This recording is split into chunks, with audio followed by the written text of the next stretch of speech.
25-yard line. So Baylor's offense will have the first possession of the game.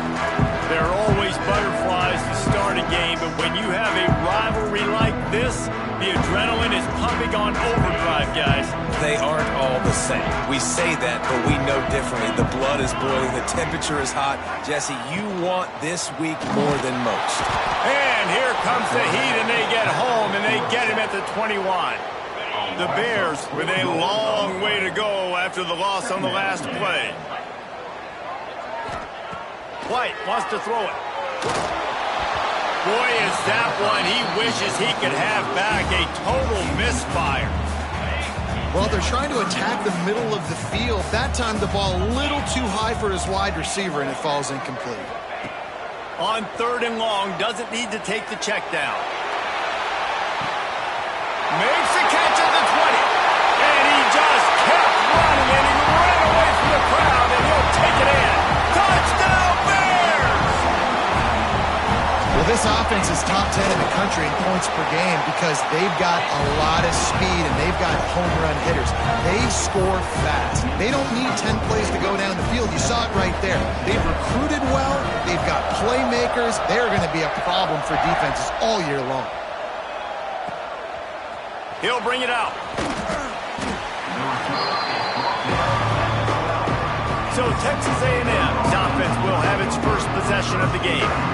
And last week, you want to talk about a guy using every tool in the bag from the running back position. David, this guy did it. He was a monster. And I think when you turned on the tape this week, you saw it, man. So many different ways he can hurt you, and he can be a focal point of this offense. The defense, they know well and good of what happened last week. And their first objective this week, Palmer, is to stop that dude. Yeah, they know the entire offense goes through him. All week long, they've been stressing tackling, staying in your gaps, waiting at the point of attack, getting as many hats to the football as humanly possible because you can't shut this guy down. You can only hope to contain him, but what a challenge this defense faces today. 2nd down, they'll go to the air. Caught over the middle. It's Karapateas. Snowed under by the defense.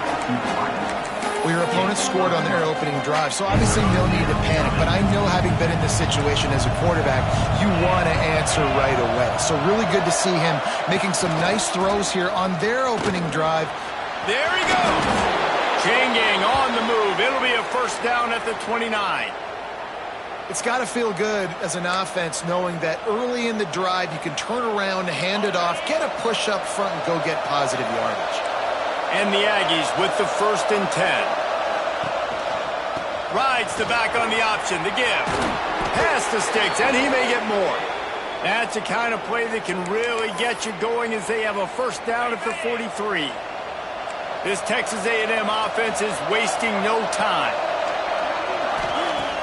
Off-play action on 1st down. Throws to the wideout. Intercepted. Big play stops the drive. He stopped, not much on the return, but a whole lot in getting the football. QB never saw the defender. He's staring his receiver down, telegraphing his throw, and the DB jumped all over that. Here's the give off the left side. And maybe he'll get back to the line of scrimmage, but no more than that. You know, defensively, you live by the blitz and you die by the blitz. That time, they dialed it up into the run play, and the linebacker able to make a nice tackle. They got nothing on the last play. It's 2nd and 10. Looking for space. It's King. Picks up the 1st down, still moving. They've got it to the 49-yard line, and they'll move the chains. This offense has to get this guy the ball in as many ways as possible. He showed you all of his tools on that last play. It'll be a 1st down from the 49-yard line. White going to attack through the air. Gets rid of it. Makes the catch. It's Watkins. There he goes. Touchdown, Baylor! Once he got some room, it was over. You know, oftentimes in college football, the best offenses are the ones that can create explosive plays just like you saw right there. They're top 10 in the nation in points per game because they don't have to drive the field. They've got dudes scattered all over this offense that can take it the distance on any given play. And he takes this from inside the 5. Excellent job by the kick coverage team. A pretty minimal gain on that return. So here comes the Texas A&M offense back onto the field.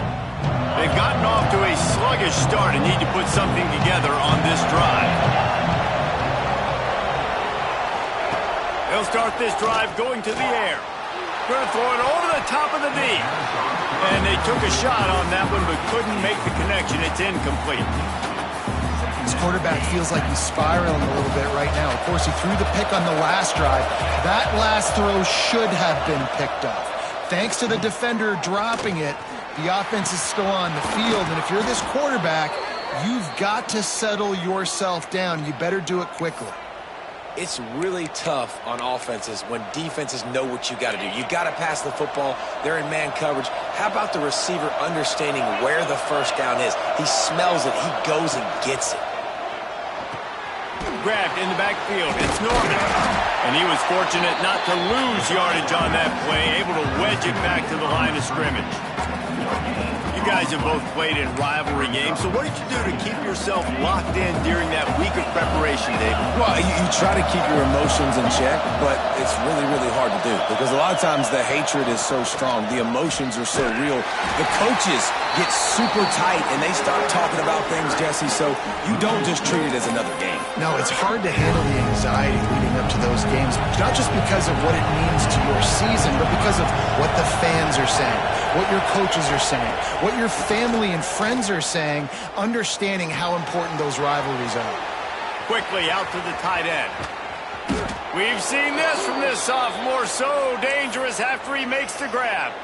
Really nice decision by the quarterback. 3rd and long, and nothing was open deep down the field, so he's able to check it down and get it to a pretty athletic guy who shows you what they can do with the ball after the catch. He finds a few blocks, he uses his speed, and that turns into be a huge gain for the offense. Man down on the play as the officials take a break to let him be checked out. They're down to the 20, 1st and 10. Handoff to the single running back. They get him in the backfield, and he loses 3 on the play. And that play shows you really what this defense is about. It's a difficult one to attack. They're really good. One of the best in the country. They come at you from all angles. So I'm interested to watch. How do you mix up the play calling? How do you keep the defense off balance? Because they are a good one. Got it into the red zone, dragged down at the 18-yard line.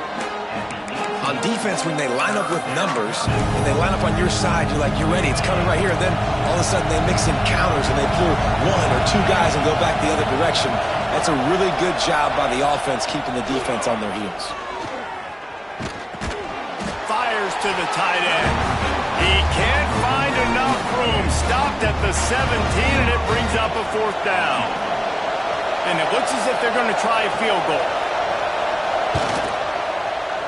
It is true as he puts 3 on the board. Now the lead is down to 11. And let's check in with Kevin Connors in the studio. Kevin? A lot of eyeballs on your game, guys, and a few on this interesting matchup as well. TCU is ahead right now, but it's not like they have LaDainian Tomlinson out there. This group needs to keep building on this lead. They're up by 7 over Vanderbilt. That's where things stand right now, and of course, if the script is flipped, you will hear about it. And how about that one? Kevin will be keeping an eye on everything going on elsewhere. Past the 1st down marker and still running. They bring him down, but the big play will move the sticks. Those outside runs, if they can get the edge like they do, great job by the right guard, right tackle, getting the edge. And now what does this do? This makes cornerbacks come up and tackle.